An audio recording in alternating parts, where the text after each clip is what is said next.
Miyamoto Musashi is one of the most famous samurai in history. I covered his life story in episode 102 and 103 of History on Fire.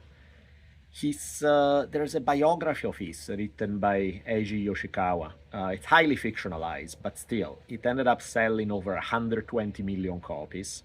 His own book, called Writings on the Five Elements, also known as the Book of Five Rings, is still a classic that sells in just about all over the globe. It's not always easy to separate the reality of Musashi's life from the legend. The legend tells us that he was a masterless samurai, a ronin, who roamed the countryside perfecting his art and becoming a master both in swordsmanship, in calligraphy, and a bunch of other arts. One of the most famous aspects of his life are all the many duels in which he challenged opponents, most of them up until he was 30 years old. The last one, or rather, let me rephrase, the last one in which he took the life of his opponent was against the Sasaki in 1612, and this is probably the most famous of them all. The duel took place on an island that I had a chance to visit during my recent trip to Japan. So here is a little video that I shot on location, showing you exactly where the duel took place.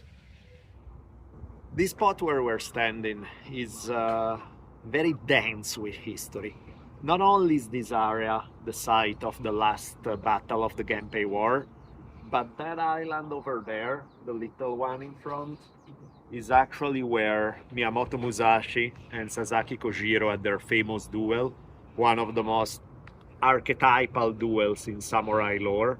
So it's pretty incredible to be sitting here staring at right the little spot where it happened.